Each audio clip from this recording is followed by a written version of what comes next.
Donc, pour le club de lecture cette semaine, on rencontre l'auteur et cinéaste Jules Falardeau pour parler de son livre La crise d'octobre de 50 ans après. On s'intéresse à la prémisse de son livre, à savoir comment l'histoire juge ses acteurs, en fait, dépendant de quel camp ils sont. Et donc, on aborde tout ça un peu avec un parallèle avec l'histoire des arts martiaux. On parle de boxe.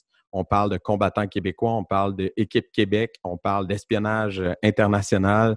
Donc, vraiment, tout plein de sujets, toujours avec une connotation martiale puis un lien, je pense, intéressant à faire avec la pratique des arts martiaux et la connaissance de l'histoire du Québec aussi.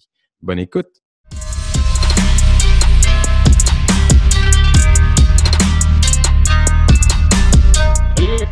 Salut, ça va? Ouais, toi?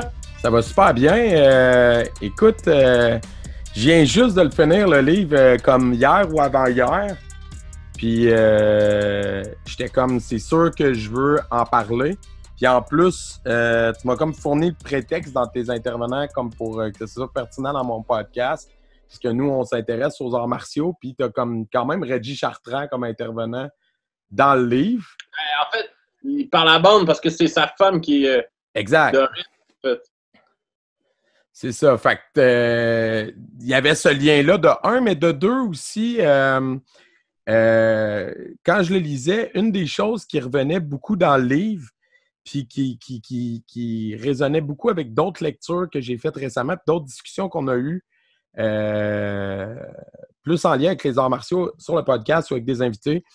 Dans le livre, tu soulèves, je pense, avec plus qu'une personne, le fait que si le Québec était éventuellement devenu un pays, que ce soit au référendum de 80 ou en 95, la vision qu'on a aujourd'hui des gens qui étaient dans le FLQ et des gens qui militaient aussi durant la crise d'octobre, même de façon en dehors du FLQ. Dans le fond, dans tous les intervenants qui sont cités, il y en a plein qui n'étaient pas dans une ou l'autre des cellules impliquées là, par les événements d'octobre 70, mais qui ont joué un rôle quand même.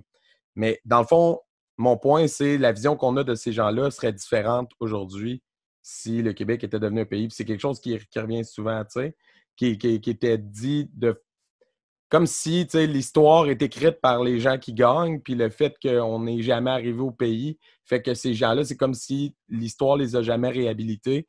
Ils sont encore vus aujourd'hui comme étant, malheureusement, des terroristes, tu sais, ou des assassins. Ça commence comme ça, cette première question?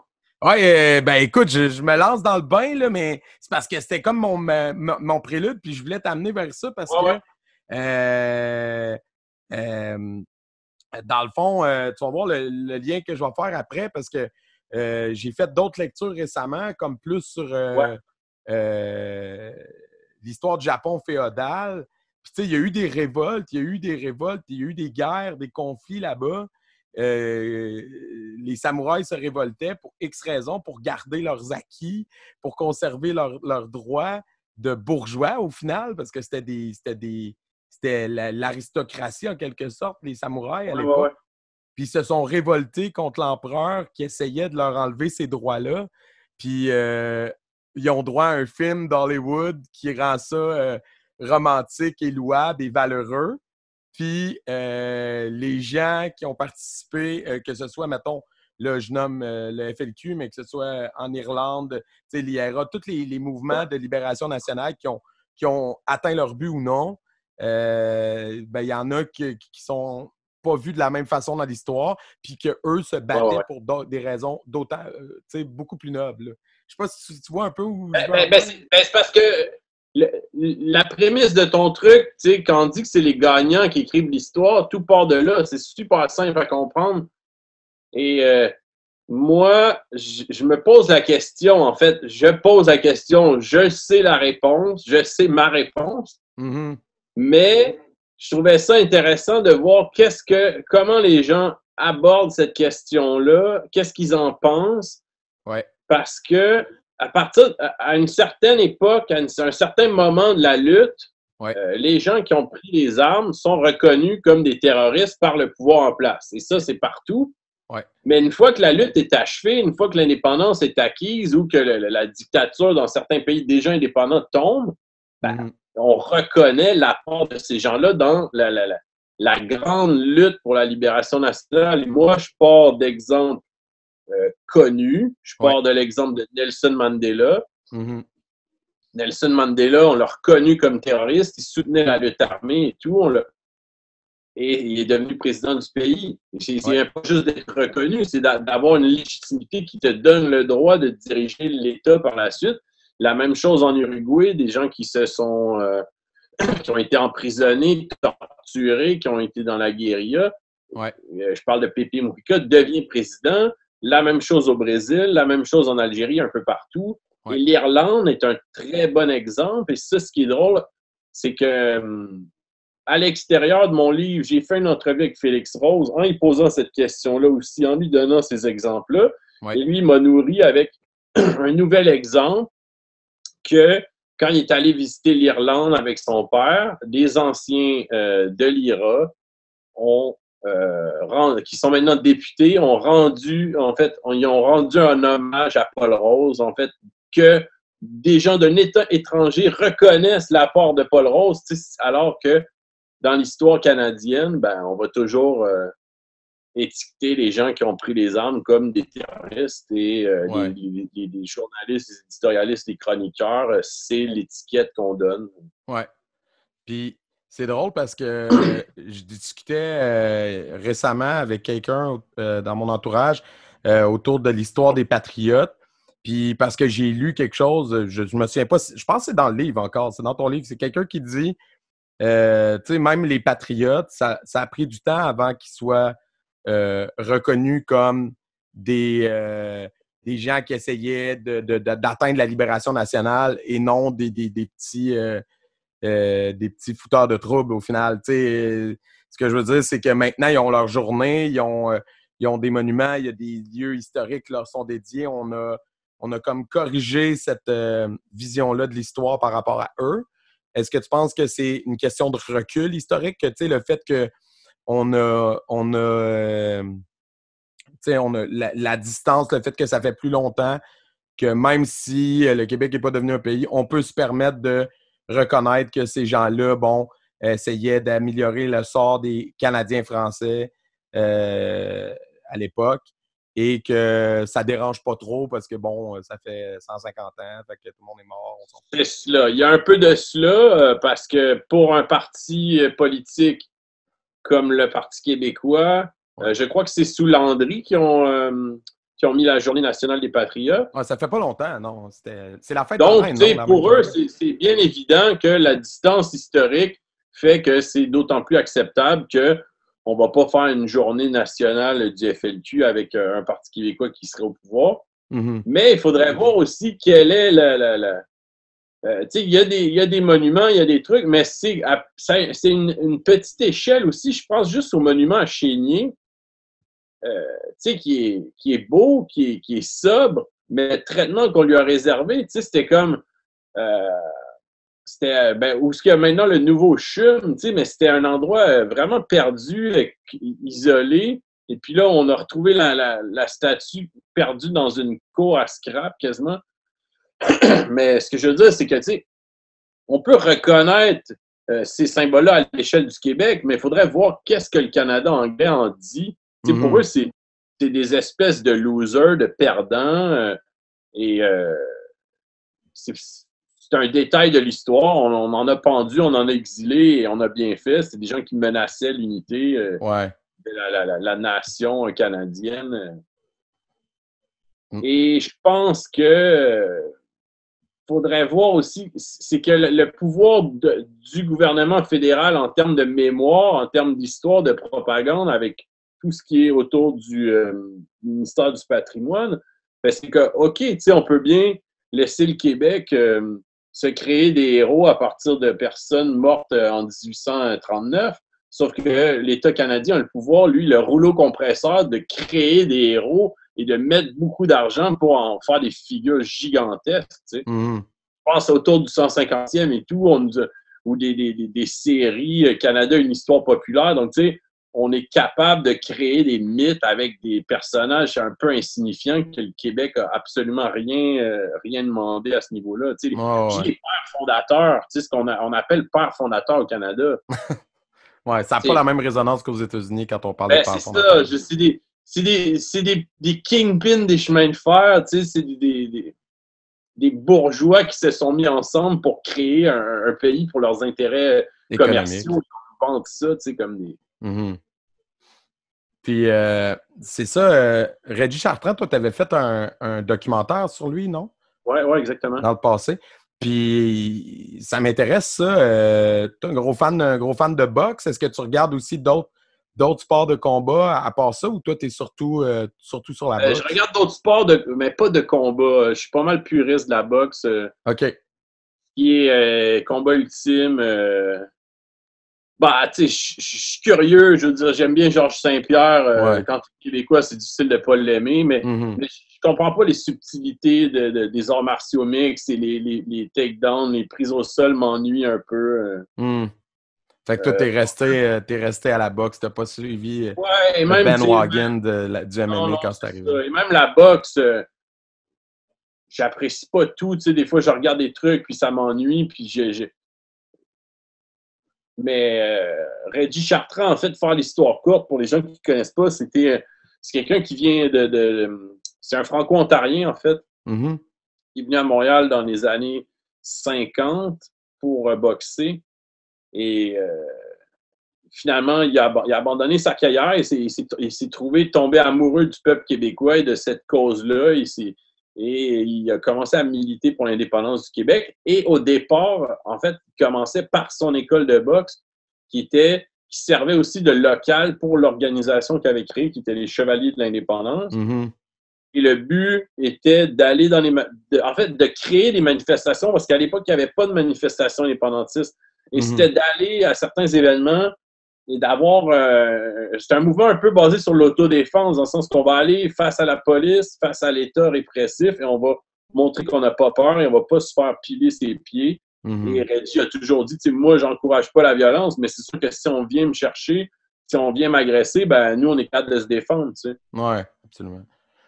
Parce que c'est drôle, en lisant le livre, une des choses qui me revenait beaucoup en tête, c'est que je me disais, tu sais, moi, ces faits-là, il y en a que je connaissais parce que, bon, j'ai une famille assez politisée, fait qu'il y a une partie de cette histoire-là que je connaissais, mais pas tous les détails, évidemment.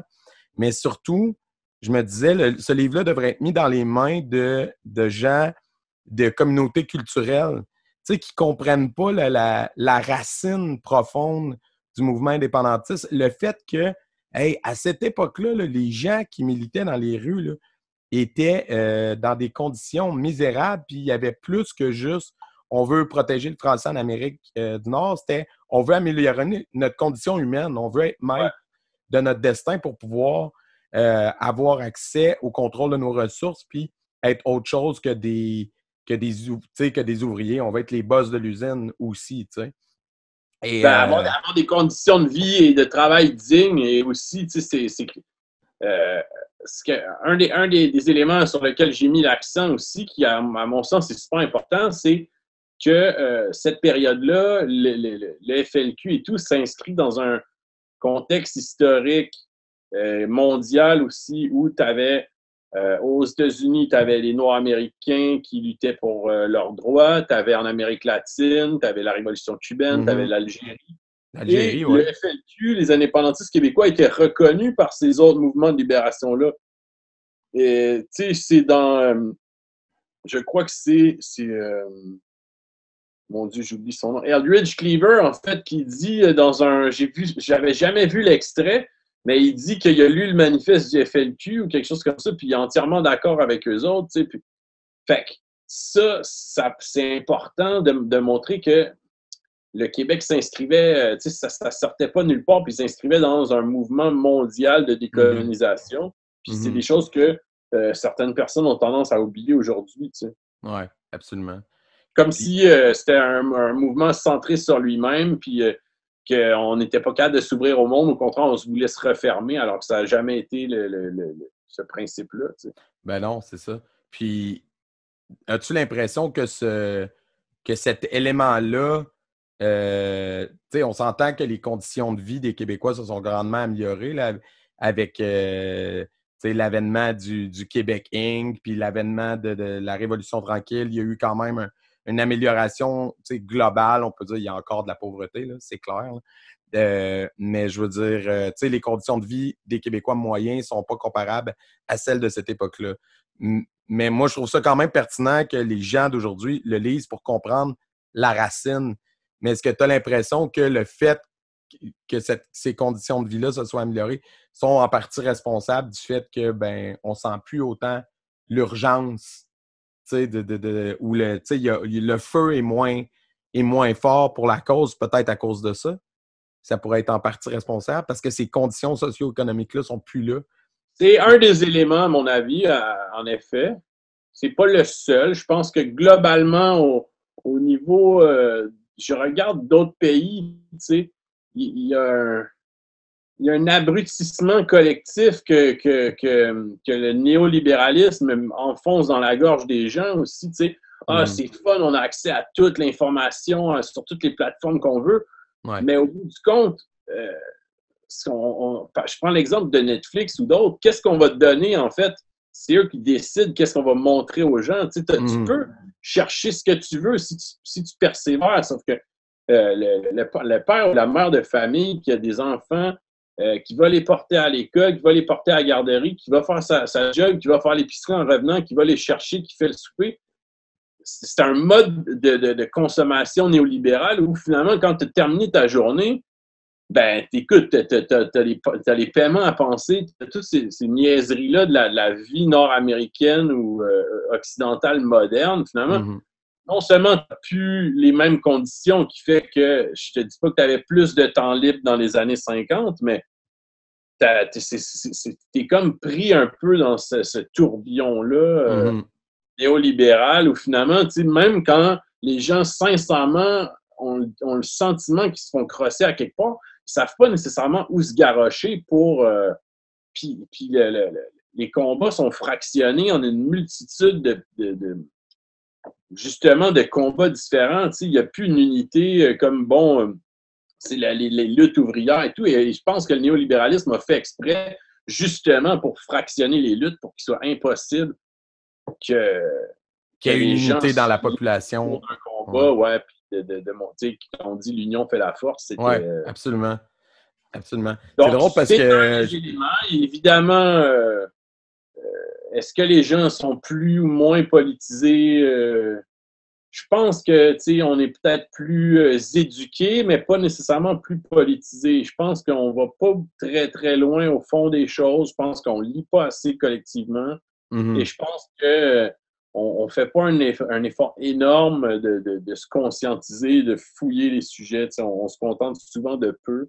Ouais. Je pense que tous ces éléments-là, mis ensemble, le confort moderne, fait en sorte qu'on est peut-être endormi un peu. Ouais. Puis ce que tu dis, c'est drôle parce que le fait que le système a fait en sorte de diviser la population avec l'avènement des réseaux sociaux, c'est encore pire parce que avec tout le phénomène de chambre d'écho, les gens ne se parlent plus. C'est quelque chose qu'on a parlé dans d'autres épisodes aussi, parce que, veux pas, avec toute la crise de la COVID, on le voit encore plus. On voit encore plus que là, les gens sont prêts à croire n'importe quoi, puis qu'à partir du moment qu'ils embarquent dans le bandwagon conspirationniste, là, ils sont comme pris dans une spirale où tout ce qu'ils voient dans leur algorithme sur Facebook ou n'importe quoi qu'ils vont consulter, YouTube, etc., ils vont être nourris pour croire encore plus à ça. Et ceux qui sont à l'autre opposé, c'est le même principe. Fait qu'au final, personne ne se parle parce que tout le monde a l'impression que l'autre est l'ennemi au lieu de se dire, écoute, il faudrait peut-être qu'on s'assoie et qu'on discute. T'sais. Fait que je pense que toute la question nationale rentre aussi là-dedans. Parce que tous les débats politiques sont... Parce qu'elle est diluée au travers de ces multitudes de luttes-là. Et le Québec est particulier. En tout cas, il y a toujours un nouveau combat très, très local qui émerge. Les gens font une sortie contre cette comédienne de téléroman-là, qui ont aimé ou qui n'ont pas aimé. Là, des gens s'ostinent là-dessus, sur ce sujet-là. Là, 3 jours plus tard, c'est une autre histoire comme ça, un très petit sujet local. Et finalement, tu vois, mais tu sais, est-ce que vous réalisez que, je sais pas, moi, la caisse de dépôt, tu sais, qui est quelque chose de bien plus important, bien plus grandiose, on est en train de se faire, ou que Hydro-Québec se fait privatiser par la banque. Non, comme on focus et les médias en rajoutent, tu sais, sur des espèces de sujets de glamour un peu, je te dirais, médiocre, tu sais, puis finalement, moi, je te dirais une des affaires que les gens devraient lire, là, un livre québécois qui m'a vraiment... écoute, ce qui est impressionnant, c'est parce que tu comprends toute l'histoire du Québec. C'est la biographie de Parizeau en 3 tomes. Super bon. Écoute, quelqu'un qui était contre la souveraineté au départ, qui est très bourgeois et tous les acquis qu'il a mis en place. Et quand on parle de la caisse de dépôt, tu veux comprendre c'était quoi ce levier-là économique de notre indépendance mis sur pied par ce grand bonhomme-là. Et finalement, c'est complètement dénaturé de ce que ça devait être. Évidemment, quand les libéraux au pouvoir, tout le monde a remis leurs hommes là-dedans pour le dénaturer. Je sais pas pourquoi j'étais parti là-dessus. Ben non, parce que le livre, tu parlais de la biographie qui était super pertinente pour comprendre l'histoire du Québec. Ouais, en tout cas, c'est ça. Des fois, tu sais, il y a des... En passant par un personnage, ça te permet de comprendre un peu... mais c'est ça, je te dis, tu sais, c'est une biographie en 3 tomes d'à peu près 500-600 pages par livre. Donc, il faut quand même prendre la peine de s'y intéresser puis avoir le temps. Tu sais, est-ce qu'on prend la peine de faire ça? Je ne pense pas. Non, faudrait qu'un dessinateur talentueux en fasse un graphic novel. Mais même ça, tu sais, il paraît que le temps moyen d'attention sur Internet des gens, je pense que c'est à peu près 3 secondes, tu sais. Ouais, c'est ridicule. Là. Puis ça ira pas. Comment, si tu captes pas l'attention de ton public, t'as beau avoir toutes les plateformes devant toi, mais tu sais, t'es noyé dans une mer d'informations et de bêtises. C'est pas facile d'aller chercher l'attention du public. Je suis d'accord avec toi, mais en même temps, on voit quand même je pense, une ressurgence de l'intérêt des gens pour la discussion comme plus vraie. Puis le podcast, c'est un bon exemple. Le podcast en tant que format, là, c'est plus populaire que jamais. Puis c'est que ça, des entrevues de fond puis des discussions sans filtre. Fait que je pense qu'il y a un appétit pour ce genre de débat-là puis pour ce genre de discussion-là quand même, non? Écoute, c'est un bon exemple, c'est un bon contre-exemple, en effet, mais même moi, tu sais, je t'avoue que 2 ans, je n'étais même pas au courant qu'est-ce que c'était un podcast. Puis, mais j'ai pas tout le loisir de les écouter. Moi, c'est en voiture, tu sais. Ouais, moi aussi. Et je sais pas si c'est tout le monde le même cas. Tu sais, je sais qu'il y en a qui c'est des vrais mordus, ils vont en écouter en faisant leur jogging. Moi, je pense que justement, c'est un bon médium pour aller au fond des choses. Moi, j'en ai un que j'adore, c'est Archives d'Afrique de Radio France Internationale. OK. Et quand tu dis aller au fond des choses, là, c'était des fois des trucs de 20 épisodes de 20 minutes sur tel dirigeant de tel pays. Et là, c'est pas quelque chose des fois. Oups, t'as un moment d'inattention, tu te dis, j'ai manqué un bout. Qu'est-ce que ouais, puis là, t'es perdu complètement parce que c'est. Mais moi, j'adore ça. Je pense qu'en langue française, ils s'en fait des bons aussi. Et tant mieux si ça nous donne justement le loisir de prendre le temps d'aller au fond de certains sujets. Oui. Parce que je trouve que ça permet d'avoir des rencontres qui, des fois, mènent à des discussions qui n'auraient pas eu lieu autrement. Là, récemment, je suis tombé sur un podcast que c'est la dernière personne que je me serais attendu à avoir ce genre d'ouverture-là puis de discussion-là. Puis c'est Corneille qui s'est parti un podcast, OK? Il fait des épisodes de genre 3 heures. Ouais. Puis je suis tombé sur son épisode avec Boc Côté. Ouais.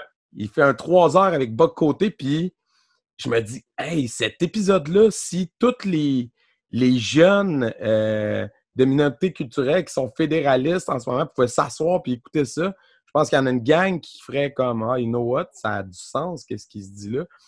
Parce qu'il l'a amené à comme, oui, il expose son point de vue, puis oui, c'est un conservateur Boc Côté, mais tu sais, Corneille, il l'amène, il montre une ouverture. Premièrement, il dit pratiquement ouvertement que, bon, de plus en plus, je suis pour l'indépendance du Québec parce que la protection du français en Amérique du Nord, pour moi, c'est de plus en plus important. Fait que ça l'a comme créé un lien. Puis ils sont allés vraiment deep dans les conversations. Et puis après ça, tu as le contre-coup, épisode suivant, boom, Webster, qui est complètement à l'opposé du spectre. Puis les deux sont pertinents, les deux ont des bons arguments, puis les deux devraient avoir le droit de s'exprimer, tu sais. Puis c'est pour ça que je voulais t'avoir, pour parler du livre, d'un, mais parce que je me suis dit que là, j'ai l'opportunité de donner la parole à quelqu'un que je trouve pertinent, puis tant mieux si ça peut rejoindre des gens, tu sais. Parce que on dit trop souvent que, tu sais, notre génération, je pense qu'on est à peu près dans la même braquette d'âge, là, ou à peu de choses près, tu sais, est moins politisée. Puis on dirait que de plus en plus, je constate le contraire, tu sais.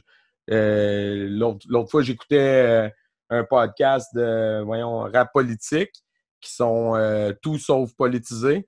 Puis t'as Charlie Schulz, un jeune producer de 21 ans qui s'est mis à les schools sur pourquoi il faut faire l'indépendance du Québec et pourquoi c'est pertinent. Là, j'étais comme, OK, le dude s'appelle Charlie Schulz. Il est comme ultra montréalais dans tout ce que, pour moi, dans ma tête, est à l'opposé de l'image que j'ai des souverainistes. Puis, comme c'est lui qui est en train des schools sur pourquoi il faut faire l'indépendance. Donc, je me dis que c'est comme si il faut qu'on puisse se parler. Il faut que tout le monde puisse se parler et s'entendre et s'écouter puis prendre le temps d'avoir des arguments plus profonds. Tu me suis? Puis c'est pour ça que j'ai vraiment aimé ton livre parce que ça permet de remettre des choses en perspective puis en même temps, c'est super illustré. Là, fait qu'on est dans une époque image, veut pas, ça aide. Là, puis ça frappe l'imaginaire. Il y a des affaires, tu fais « wow, ça a brassé. » là. T'sais, si t'as jamais vu ça nulle part, là, puis t'en as jamais entendu parler. Là. Mais écoute, je pense qu'on va s'éloigner un petit peu du livre, là, mais ouais, par rapport aux jeunes, en fait, c'est que les jeunes ont une intelligence et une curiosité. Et des fois, je te dirais, il y a même déjà une fracture générationnelle de savoir que, OK, c'est quoi ce nouveau médium-là en ligne que j'ai aucune idée de ce que c'est, que je trouve taré. Mais des fois, je me dis, est-ce que c'est genre de la bêtise qu'on leur donne? Puis on dit, ah ouais, les jeunes, ils s'intéressent à ça. Mais des fois, je suis allé présenter mon film Journal de Bolivie à Rimouski, tu sais, puis tu avais une rangée de jeunes de 16-17 ans et ils se sont montrés tellement lucides et tellement intéressés au sujet. Et j'avais vécu la même chose avec le film sur Eddie Chartrand. Des jeunes qui disent, ou même le petit reportage que j'avais fait sur la Saint-Jean-de-la-Matraque, des gens dans la vingtaine, 18 ans, qui disaient hey, on m'a jamais parlé de ça, on m'a jamais montré ça nulle part. Tu sais. Oui, tout à fait. Si tu n'as pas eu des profs d'histoire au secondaire qui allaient plus loin que le curriculum puis qui ouvraient des horizons à tes élèves, à leurs élèves, ben si tu n'as pas eu cette chance-là, c'est sûr que tu n'as pas été exposé à ça parce que c'est très peu présent. Le peu de films que le Québec a produits sur ces histoires-là, à part les films à ton père, il n'y a pas eu grand-chose. Puis ils sont durs à trouver aujourd'hui sur ces fameuses plateformes-là. Là. Sur Netflix, t'as pas octobre, t'as pas 15 février. Fait que les ordres non plus. Fait que il faut que tu ailles sur genre le site de l'ONF pour peut-être avoir les ordres. J'en ai aucune idée. J'ai jamais fouillé moi-même. Si tu es abonné Vidéotron et tu payes encore la télé, chose que notre génération fait très peu, tu as accès à Éléphant. Mais si tu n'es pas sur Vidéotron télé, tu n'as pas Éléphant. Donc, au final, toute cette culture-là, on va dire, puis comme ton film sur Reggie Chartrand, je saurais pas là, où le trouver. Là. Si je voudrais le voir là, comme aujourd'hui. Là. Ben, moi, je commencerais par chercher sur Google, puis tu aurais de bonnes chances de le trouver parce qu'il est, il est accessible, il est gratuit. Moi, j'ai jamais voulu, c'est pas un produit élitiste et tout. Bon, ben, je vais mettre le lien. Tant mieux. Mais c'était quoi mon... Ben, en fait, c'est ça. Je pense que globalement, des fois, on prend pour acquis que... Mais tu sais, je vais revenir à ce qui s'est passé en 2012, là. Ouais. Les jeunes qu'on disait justement, sont dépolitisés, ils s'intéressent. Et on a vu un soulèvement de jeunes qui ont pris la rue, qui ont été super créatifs, qui ont été audacieux. Mais moi, j'étais là souvent et ils ont tenu en échec le gouvernement pendant 6 mois, tu sais. Mhm. Et C'est après fou, ouais. ça, est-ce qu'il y a eu des séquelles de ça? Est-ce qu'il y a eu des gains? Tu sais, je pense que beaucoup de gens ont compris ce que c'était que la politique à ce moment-là en disant, bon, tu sais, on fait une manif, ça se déroule bien, ça se déroule dans le calme, on gagne notre point, et là, tu arrives, tu regardes les nouvelles du soir et on le dépeint ça comme un événement de casseur parce qu'il y a une poubelle qui a été renversée et tout. Mhm. Mais là, tu sais, tu as 18 ans, tu as 17 ans, tu viens de vivre ça, et là, d'un coup, tu comprends comment ça se joue, tu sais. Ouais. Comment le gouvernement, il te rajoute une loi spéciale dans les dents, ils te font tel événement. En tout cas, moi, je pense que cet événement-là a été un événement fondateur pour la conscience politique de beaucoup de gens, Mhm. et ça va faire presque 10 ans. Puis des fois, j'ai l'impression que le débat public est comme décourageant, déprimant, parce qu'il porte sur des futilités. Et je sais qu'il y a beaucoup de gens, beaucoup de jeunes qui ont l'esprit beaucoup plus curieux et intelligent que tout ce qu'on leur présente. Ah ouais, c'est clair. Officiel. Officiel. Tu sais. Mais ça me fait penser, là, parce que tu as évoqué un peu ton film tantôt, Journal de Bolivie. Ouais. Notre podcast s'appelle Entretien avec un guerrier. Puis, tu sais, bon, ton autre livre, La crise d'octobre, il y a l'intervention de Régis Chartrand. Le Ouais. Journal de Bolivie, tu repars sur les traces du Tché.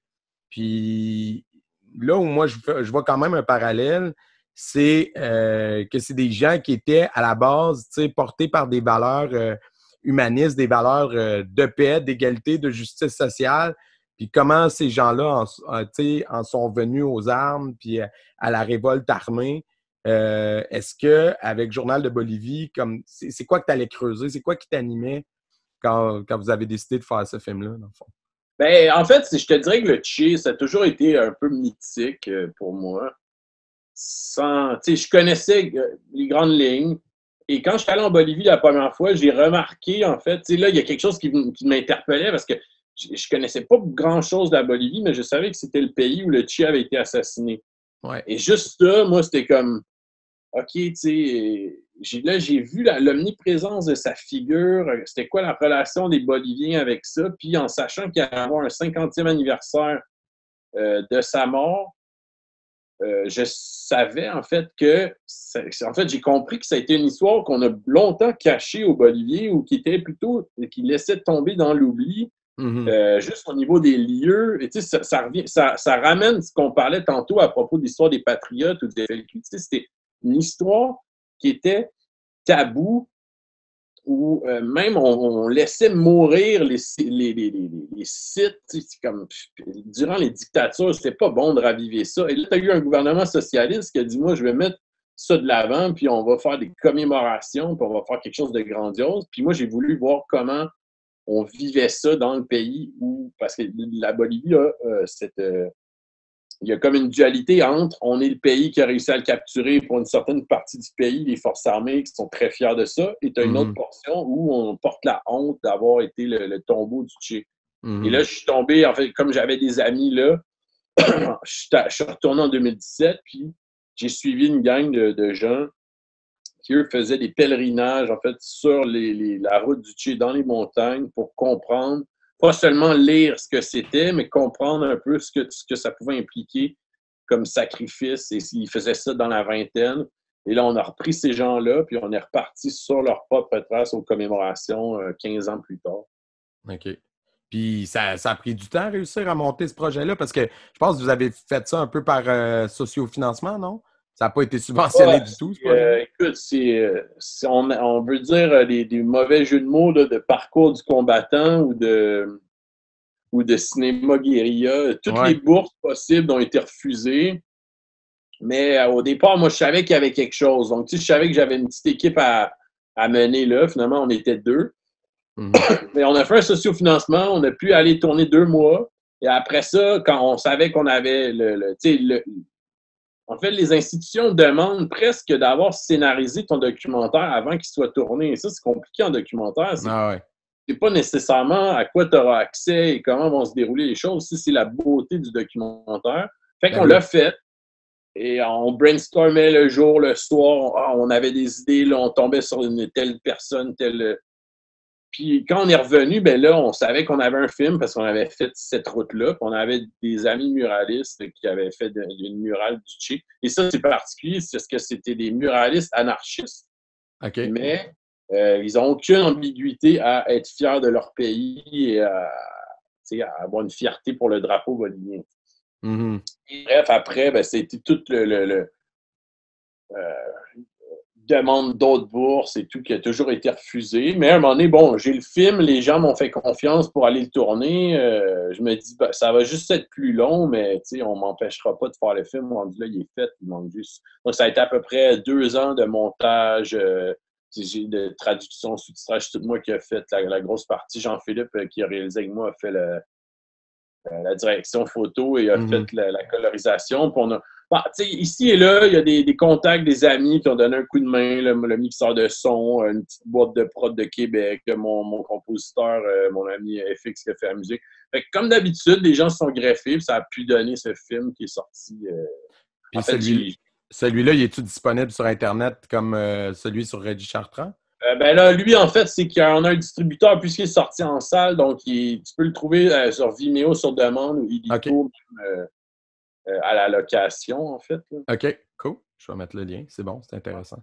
Puis là, est-ce que tu as des projets qui s'en viennent? Est-ce que tu penses déjà écrire un autre livre ou c'était comme un...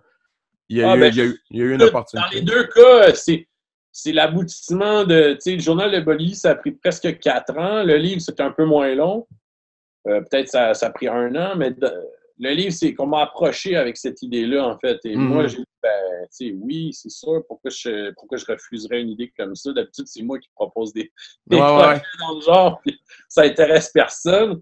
Puis là, on me donnait accès aux archives du Journal de Montréal, de fouiller là-dedans. Moi, j'étais comme, tu sais, je suis un tripeux d'images, je suis un tripeux d'archives aussi, fait que c'était un beau mandat qu'on me donnait, vraiment spécial. Le Journal de Bolivie, c'était comme mon projet personnel qui... à un moment donné, t'accouches des deux en pleine pandémie, pas de première de film, pas de lancement de livre, tu rencontres personne. C'est comme un peu... Il y a un petit peu d'amertume. En même temps, je suis comme content que je sois pas un artiste de la scène ou que le film ait pu vivre en salle, puis le livre, ben, les gens ils l'achètent et ils le lisent chez eux. Après, j'ai plus de rôle à jouer. Ouais. Fait que... Est-ce que ça va bien les ventes? Parce que, écoute, c'est fou raide parce que, on va se le dire, là, si tu n'avais pas été avec les éditions du Journal de Montréal, je l'aurais pas trouvé où ce que je l'ai trouvé probablement. Là. Je l'ai acheté au Costco. Là. Ah ouais? On s'entend-tu qu'un livre qui parle de la crise d'octobre au Costco, si t'es pas avec les éditions du Journal, je pense pas que ça aurait été là. Il s'est très bien vendu. Le livre. Puis les éditions du Journal de Montréal, ben c'est ça qu'eux, c'est leur placement aussi qui fait en sorte que tu peux faire le meilleur livre au monde, mais si personne ne le voit, puis dans une section obscure de la librairie, ça va être un petit peu plus difficile. Là. C'est clair. Mais après, moi, je sais qu'il y a des entrevues que j'aurais dû donner, en fait, qui ont été cancellées. Je sais pas, c'est au niveau de notre radio d'État.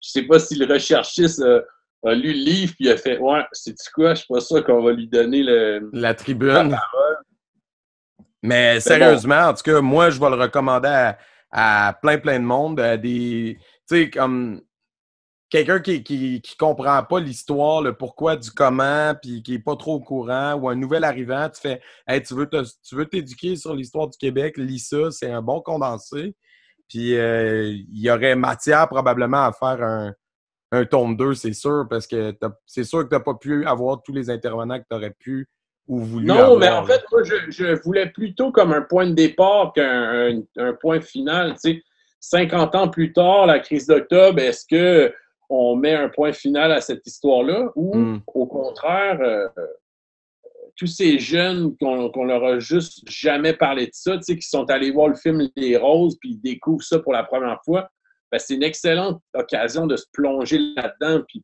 de fil en aiguille, des fois, ta curiosité fait que, hey, écoute, c'est quoi cette affaire-là, Frantz Fanon, ou c'est quoi ce truc-là, je sais pas moi, le colonialisme au Québec d'André d'Allemagne, mais si c'est un excellent point de départ pour comme mettre ta curiosité à l'épreuve, ben moi, je vais être très content. Ça. Ah, ben, tant mieux. Écoute, ben, bonne chance pour tes prochains projets. Merci de m'avoir donné un peu de temps aujourd'hui. Puis, je vais mettre les liens pour tes films puis pour le livre. Puis, Fait que finalement, on parle pas de combat ou de... ben, écoute, même pas. Parce que moi, mon lien, c'était ça. Je voulais t'avoir parce que je voulais parler du livre. Puis, je dis, ah, c'est cool, tu sais, pour les gens qui s'intéressent à l'histoire de la boxe ou au Québec ou des combattants. Ah, hey, tu me fais penser, il y a quelque chose que je voulais te parler. J'ai vu ça, je viens de voir ça. Puis, j'ai dit, faut que j'en parle. Il paraît, là, je sais pas, ça n'a pas été annoncé publiquement, mais tu sais qu'il y a un organisme là, qui fait pression pour avoir équipe nationale du Québec. Puis là, ils ont comme mis sur Facebook que Jean-Pascal serait leur porte-parole ou qu'il venait de finir de faire une vidéo.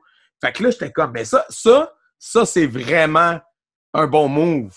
Parce que si ça avait été un athlète blanc, on va se dire, qui se fait le porte-parole, ben on va faire comme non, c'est encore le même discours des souverainistes, blablabla, blablabla. Mais là, tu as comme Jean-Pascal qui est un parfait exemple de comme l'intégration, puis de l'immigration réussie, puis d'un gars qui est un fruit de l'immigration, mais qui est une source de fierté pour tous les Québécois, puis tu sais, que lui se ferait le porte-parole de cette cause-là, d'avoir une équipe nationale Québec. Je sais, j'ai vu la nouvelle en passant. C'est fou, ça! Mais, écoute, j'ai rencontré, j'avais fait quelque chose avec Robert Sirois sur la fondation d'une équipe Québec au hockey. Mm-hmm. Parce que j'ai toujours trouvé que c'était une excellente idée, en fait. Comment, genre, susciter le sentiment de fierté nationale à travers un vecteur rassembleur comme le sport. Absolument. Puis surtout en se disant, bon, mais Team Canada, ils laissent tout le temps, ils prennent tout le temps un goaler, puis ils laissent nos joueurs. On avait fait le test, puis on avait fait une simulation sur NHL avec les joueurs qu'on avait habillés dans l'uniforme des Nordiques. Bref. OK. Toujours été. Et avant de tourner le topo, en fait, Team Québec avait gagné 1-0. Quand on l'a tourné, on a perdu en fusillade juste pour faire chier. et écoute, moi, je te dirais, l'équipe nationale, ce que Sirois dit, c'est dans tous les sports. Donc, tu sais, puis il va chercher des exemples de nations non souveraines qui sont des équipes nationales. Au soccer, tu prends l'Écosse, tu prends le Pays de Galles. Ouais. Et là, l'histoire avec Jean-Pascal, je l'ai vu en même temps que toi, mais je me rappelle qu'à l'époque, Jean-Pascal avait dit, au moment des Olympiques, donc ça fait quand même assez longtemps, mais ça doit faire 15 ans et plus, il aurait bien aimé monter sur un podium avec l'hymne national québécois, un truc comme ça. Fait que ça me surprend à moitié, en fait, mais je trouve que c'est une très belle initiative. Si j'ai bien hâte de voir ce que ça va donner. Puis, ben, si tu veux parler de combat, on peut en parler. Ça me fait. Quand j'ai vu ça, justement, le lien que j'ai fait, c'est il y a quelque chose au Québec quand même avec les combattants. Pas les arts martiaux tels que moi je pratique, parce que ça, c'est quand même relativement nouveau historiquement que c'est présent au Québec. Tu sais. Ben, est-ce que je fais une parenthèse, mais toi, tu fais quoi exactement? Moi, je fais du karaté. J'enseigne le karaté. Ouais, je me suis converti de rappeur à prof de karaté. OK. Mais ça fait des années que tu pratiques, en fait. Ouais, ça fait plusieurs années maintenant. Puis là, maintenant, j'ai mes écoles. Puis, ben, écoute, en tant que, quand même, tu sais, ça fait pas 20 ans que je suis là-dedans. Fait que j'ai eu l'idée du podcast en partie pour moi-même m'éduquer puis rencontrer plein de pratiquants, tout ça. Fait que, bref, ouais, ce que je voulais dire, c'est il y a quand même quelque chose, tu sais, pour une petite nation comme le Québec, je trouve qu'on produit quand même beaucoup de combattants de haut niveau, qui soient des pur laine, je mets des gros guillemets, là, ou des fils d'immigrants. Mais ça reste que, tu sais, on a eu des gros noms dans la boxe. Grâce à Georges Saint-Pierre, ben, un gros nom dans le MMA, mais qui vient du karaté aussi. Là. Sa base à lui, c'est le karaté Kyokushin, quand même. Fait que ça, il faut quand même le rappeler, mais qui est devenu le champion mondial du MMA. Jean-Pascal en boxe, qui est un très gros nom. Voyons, Marie-Ève Dicker en boxe féminine, qui vient en fait de Karaté Sonfuki, qui vient de ma gang de karaté. Cinquième dan en karaté, si je ne me trompe pas. J'espère que je ne fais pas d'erreur. Mais karaté Kenpo comme moi, là, puis elle a parti avec les mêmes profs que moi. Fait que, bref, tout ça pour dire que tout ce beau monde-là, tu sais, pour un petit peuple, c'est quand même quelque chose qu'on produise autant. Ben ouais, puis j'élargirais même ça. Bon, tu sais, on peut parler David Lemieux ou Adonis Stevenson, qui a été champion du monde. Ouais. On pourrait même dire au niveau Chris Hugo Girard. Là. Ah ouais. Le Québécois, l'homme le plus fort du monde. Tu sais, Ouais. je pense que bon, c'est purement c'est purement une interprétation de ma part, mais j'ai l'impression qu'il y a une portion qui est due à notre physionomie d'agriculteurs, probablement, de gens très, très tough. Écoute, les Québécois, là, qui ont cultivé les terres de l'Abitibi et tout, là, bûcherons aussi. Ouais. C'est des estis tough, mon gars. Là. Ouais. Puis, il doit y avoir quelque chose dans la génétique. Ajoute à ça d'autres peuples tough qui viennent se joindre à ça, les Roumains, les Haïtiens, les Colombiens, tu sais, tabarnak, ça aussi, c'est... Je pense à des gars comme Eleider Alvarez et tout, il y a eu des Diaconus. Et rajoute à ça une expertise, ou en fait un amour de la boxe au Québec, et probablement une expertise qui fait qu'on développe... bon, là, moi, je peux parler de la boxe, je connais moins au niveau de d'autres arts martiaux, mais on a une expertise probablement... des coachs comme Stéphane Larouche, Ramsey, des grandes écoles de boxe où on développe ce potentiel-là. Et je parle, si on revient aux années 60, aux années 50, c'était les galas, les grands galas locaux, tu sais, le monde allait voir ça. Et dans les 20 dernières années, on a développé le potentiel avec des ressources, avec des têtes pensantes. On a réussi à amener ça au niveau international et à faire en sorte qu'il y ait des Québécois qui se rendent. Ben oui. Puis, tu sais, d'ailleurs, oui, vas-y, qu'est-ce que tu allais dire? Ben, je sais qu'au niveau, tu sais, on parlait de Jean-Pascal comme porte-parole, mais quelqu'un comme David Lemieux aussi, il a tout le temps dit qu'il était ultra fier d'être Québécois. Il a le drapeau du Québec quand il gagne. Ouais. Je pense que c'est un fils d'immigrants arméniens. OK. Mixé, j'ai l'impression, métis, mais tu sais, c'est comme justement ça aussi une super belle histoire de... Ben, Jean-Pascal a fait souvent son entrée pour des matchs, puis il prenait genre des chansons de Sans Pression, Mosaïen. Non, c'est ça. Il amenait le Québec avec lui beaucoup, là. Ouais.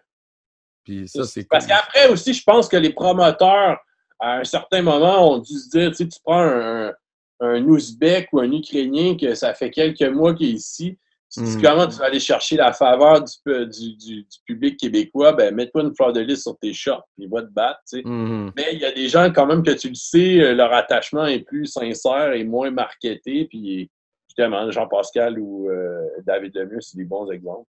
Ouais, puis de toute façon, Jean-Pascal, tu sais, je veux dire, il a grandi ici. Je ne sais pas s'il est né ici, je ne connais pas son histoire, là, mais... Tu sais, c'est un Québécois. Tu sais, c'est pas comme un gars qui vient d'arriver il y a 2 semaines, puis mets-toi une fleur de lys sur tes shorts, ça va être payant. Ouais. C'est ça. Mais non, c'est ça. Ouais, ça, c'est quelque chose que je voulais aborder avec toi parce que quand même, c'est étonnant là, pour un petit pays, la quantité de champions mondiaux qu'on a produits. Tu sais, Marie-Ève est allée en boxe parce qu'en karaté, elle pouvait pas être professionnelle. Le karaté n'était pas aux Olympiques. Là, il va l'être à Tokyo, mais juste pour une fois pour faire plaisir au Japon. Puis après ça, ils vont nous enlever. Fait que si elle voulait se rendre à des échelons élevés, il fallait qu'elle aille dans un autre sport de combat. Puis elle a choisi la boxe. Fait que ça reste que bon, il y a elle, Jean-Pascal, Georges. Il y a tellement de monde, je trouve, pour la taille qu'on est. C'est fou, raide. Ça m'a frappé. Comme quand j'ai lu l'article sur Jean-Pascal, j'ai dit hey, c'est vrai, il y a lui aussi, puis il y en a beaucoup, là, tu sais. Fait que, ouais. Je trouvais que c'était un autre beau lien à faire avec toi, là. Écoute, je te retiendrai pas plus longtemps, mais c'était vraiment super intéressant. Écoute, c'est un plaisir, merci à toi. Merci beaucoup. Puis je vais mettre tous les liens pour les films, là, que ce soit payant sur Vimeo ou gratuit. Je vais faire mes recherches. Je n'avais pas fait ma recherche, fait que là, Pas je vais grave. la mettre pour le lien pour le film sur Reggie Chartrand. Puis je vais Hey, continuer. regarde, je vais simplifier les choses. Je te les enverrai, en fait. Ah, c'est parfait, ça. Parfait. Puis écoute, je me permets aussi de suggérer aux gens d'aller écouter ton topo que tu avais fait sur Gérald Bull. C'est hallucinant, la vie de cet homme-là. Écoute, ça n'a pas rapport avec le podcast ici, mais juste parenthèse, vous donnez envie au monde d'aller l'écouter. C'est un dude québécois qui fabriquait des missiles, pour Les canons, simplifier. en fait. Mais son ambition, c'était de faire des missiles qui allaient réussir à propulser des satellites ou des hommes dans l'espace, right? En gros, c'était son En fait, rêve. c'était les canons, plutôt. Avec les canons, oui, pardon, c'est ça. J'ai dit les missiles. Les canons, il fabriquait des canons dans le but d'envoyer des satellites dans l'espace. Puis finalement, il s'est en allé plus vers la fabrication de canons militaires. Il a travaillé pour les Américains, travaillé pour plein de gens, puis il s'est fait assassiner en Europe de façon plus ou moins louche. Mais c'est ça, cette histoire-là, en fait, c'est que c'est une histoire de ma région, en fait, des cantons de l'Est. OK. Pas très loin d'où j'habite, en fait, c'est qu'il y avait un endroit où on allait faire du vélo de montagne. OK. On montait au sommet d'une montagne, puis il y avait une petite cabane. Puis mon père appelait ça la cabane à boules. Et puis il m'a expliqué vaguement que c'était un fabricant de canons et tout. Puis en vieillissant à un moment donné, je commence à. Ça pique ma curiosité. Ouais. C'est quoi un fabricant de canons au fin fond des cantons de l'Est dans un trou? Ouais. Puis là, je commence à chercher là-dessus. Puis là, coudonc, ça.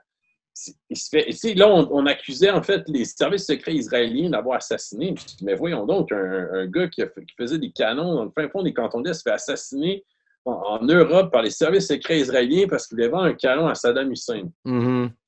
Et là, de fil en aiguille, j'ai assisté à un mariage, en fait, sur son ancien domaine qui appartenait encore à sa famille.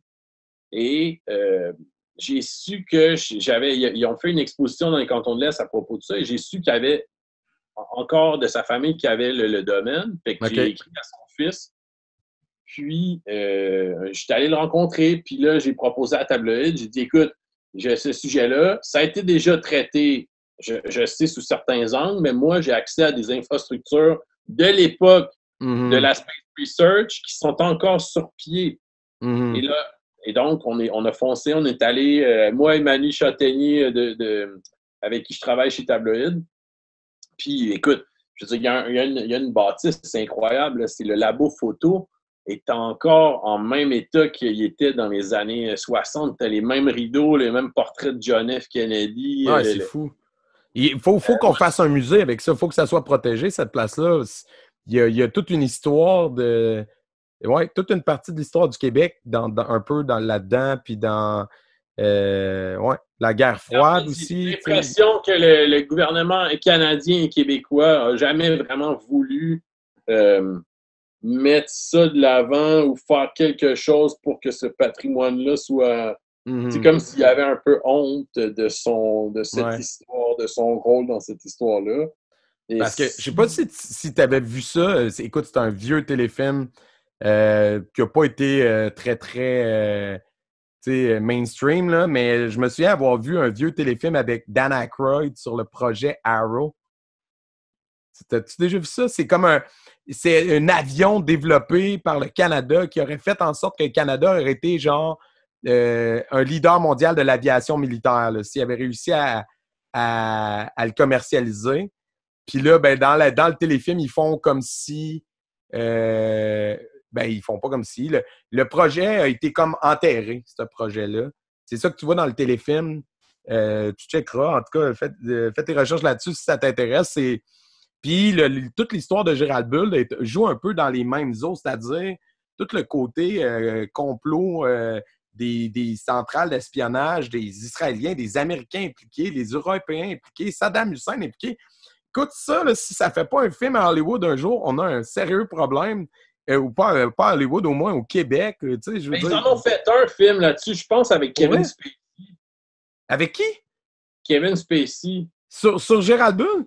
Ouais, mais je pense que c'est justement un téléfilm probablement de 1995, quelque chose comme ça, là, qui n'est pas approfondi beaucoup, mais ben, c'est parce qu'il y a aussi tout l'aspect qui est intéressant, c'est l'aspect de la NASA. La NASA qui dit, OK, ouais, mais si son système fonctionne de tirer un satellite avec un canon, ben écoute, nous, comment on va justifier nos budgets parce que notre façon de faire est plus coûteuse, puis on fonctionne bien avec ça. Il y a tous ces éléments-là de il y a beaucoup d'intervenants impliqués dans l'histoire. De géopolitique, de dire, ben regarde, ton affaire, c'est bien intéressant et tout. Fait que finalement, on le fait.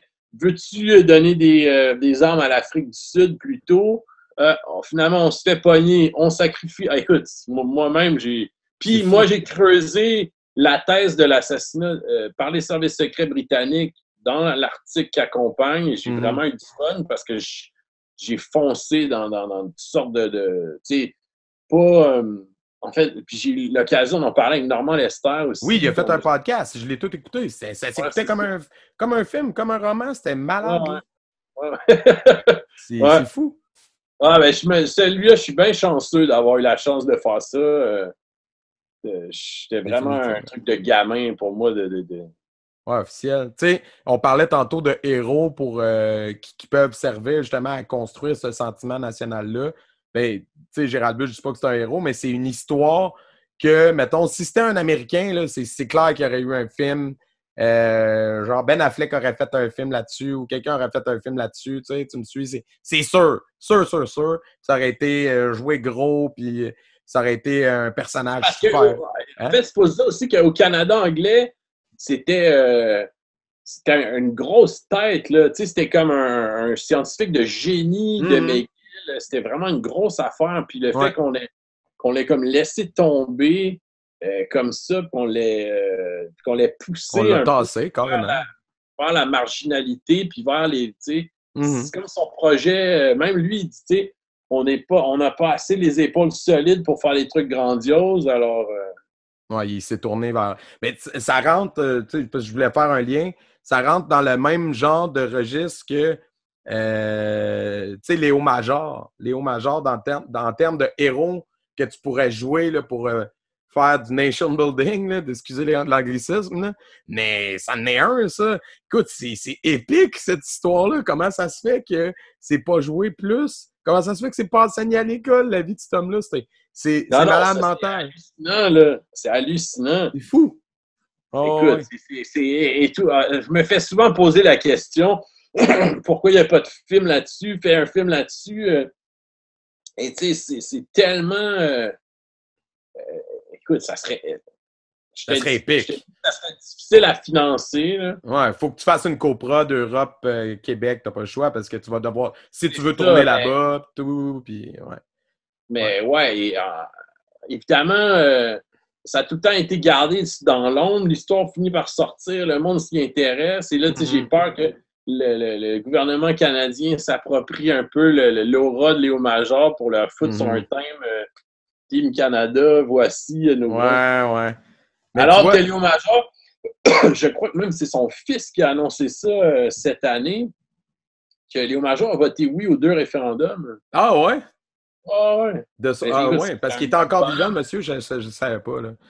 Tu vois? Non, il est décédé, mais que je pense qu'en 95, il était. Mais tu sais, ça, c'est typique le génie québécois. Là. Puis tu sais, corrige-moi si je me trompe, mais dans le livre, à un moment donné, il y a quelqu'un qui cite un officier de l'armée canadienne qui a dénoncé une opération. Puis c'est pas ce même officier-là qui avait été secrètement en Angleterre puis en France rencontrer des marchands d'armes pour équiper une future éventuelle armée québécoise. Tu sais, j'ai entendu cette histoire-là. Ce monsieur-là fait des... Je pense qu'il est encore vivant aujourd'hui, mais peut-être je me trompe, là. Sais-tu de qui je parle? René-Marcel Sauvé. Oui, exact. Il est encore vivant, ce monsieur-là? Oui, il est encore vivant. OK, c'est ça. Parce que moi, juste pour faire court, pour que les gens qui nous écoutent là, comprennent, parce que c'est une histoire vraiment méconnue. Moi, c'est un ami à moi qui me l'avait raconté.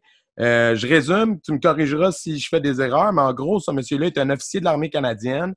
Puis, quand il a vu que tout ce qui se préparait militairement un peu à l'encontre du Québec, Ben lui, il s'est dit, puis qu'il voyait la montée du Parti québécois, je ne sais pas trop, il s'est dit, ben si on devient un pays, il faut qu'on soit capable d'avoir notre propre armée. Fait qu'il est allé voir les Britanniques, il est allé voir les Français et il y a eu, grosso modo, leur accord où, tu sais, il y avait des deals conclus pour peut-être ou éventuellement équiper une future armée québécoise. Puis quand il est revenu ici, bien évidemment, l'armée canadienne a essayé de le tasser. Puis là, peut-être que ce que je vais dire fait partie de la légende. Peut-être que c'est grossier, peut-être que c'est pas arrivé comme ça, mais que quand ils l'ont fait prendre sa retraite, il y avait comme une affaire de serment sur le drapeau. Ils ont remis un drapeau canadien au monsieur, vu qu'il prenait sa retraite. Puis il aurait dit, en prenant le drapeau dans ses mains, I accept the surrender of your flags. Donc, je traduis, mais j'accepte la reddition de votre drapeau. C'est l'histoire qu'on m'a contée. Tu as entendu ça, cette histoire? Hein?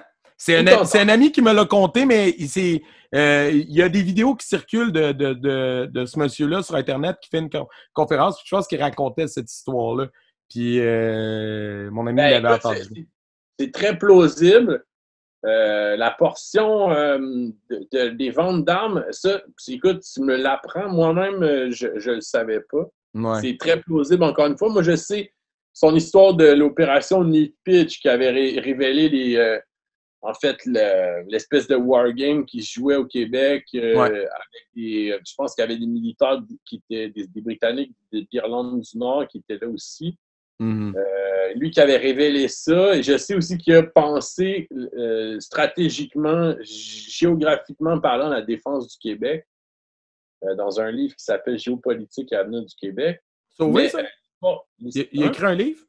Oui, qui s'appelle Géopolitique et avenir du Québec. OK. Je pense que c'est ça réfléchit justement à nos enjeux de défense d'une nation québécoise avec, mettons, nos montagnes, le Saint-Laurent, etc., nos frontières. Donc, ton histoire, ça serait très crédible, mais il faudrait que je creuse. En tout cas, tu creuseras ça, mais ça aussi, ça serait clairement une histoire de film, là. Le dos des partis d'ici, puis ça a l'air que le gouvernement, le fédéral l'avait fait suivre ou je sais pas trop quoi, parce que lui est parti là-bas, puis ils sont revenus, puis c'est quand ils sont revenus, ils l'ont arrêté, puis ils ont parlé, puis là, il leur a expliqué qu'est-ce qu'il avait fait, puis c'est ça. Tu sais, parce que souvent, une des idées reçues qui circule beaucoup quand tu discutes en général avec quelqu'un, c'est « Ah oui, mais l'armée. Ah oui, mais qu'est-ce qui va arriver avec le gouvernement, avec ci, avec ça? » Puis là-dessus, de façon très, très simplifiée, mais le livre qui fait dire oui que dans le temps, Option nationale avait fait, était très bon pour vulgariser ces points-là de façon claire et concise à comprendre pour quelqu'un qui ne connaît rien en politique. T'sais. Parce que des gens comme moi et toi qui sont plus au courant, ben tu fais, ben oui, il manque beaucoup de trucs, je connais pas mal tout déjà. C'est ça, ben, ça prend des points de départ des fois pour amener quelqu'un à s'intéresser. T'sais. Je pense que ce livre-là, qui était très bien d'ailleurs, j'espère qu'il y a eu cet effet-là parce que moi, j'ai trouvé ça assez admirable. Oui, c'était vraiment une super bonne idée.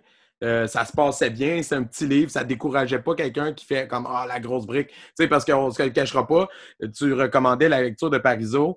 Oui, ça, c'est au stade avancé. Ah ouais, c'est ça. Il faut que tu sois rendu déjà un peu plus intéressé puis faire comme vraiment déterminé parce que je les ai vus, les livres, là, c'est des bibles. Puis il y en a 3, fait que faut que tu veuilles. Oui, c'est ça. Mais quand si tu dis justement l'époque est au podcast, aux gens qui peuvent creuser les trucs, une fois que tu as passé quelques échelons, tu peux te lancer là-dedans, exact. Tu vas cheminer. Oui, tout à fait, tout à fait. Hey, écoute, cette fois-ci, c'est la bonne. Je trouve que ça conclut bien. Ça conclut bien la chose. Je pense qu'on a fait le tour, mais il fallait que je te parle de Gérald Bull. Puis là, forcément, Léo Major est sur le sujet, puis il est sauvé. Écoute, tout ça pour dire... Ben, c'est super intéressant. Merci beaucoup. Ben merci à toi. Puis je trouve qu'on a fait quand même des liens avec le... C'est pas un épisode officiel du podcast, c'est comme un bonus où ce que je parle de livres que j'ai lus qui ont un lien plus ou moins rapproché avec les arts martiaux. Là-dedans, ça parlait de boxe. Puis ça parlait aussi d'histoire militaire, tu sais. Fait que, puis au Québec, veux pas, il n'y a pas 200 millions d'événements qu'on peut raconter, puis ça, c'en est un majeur.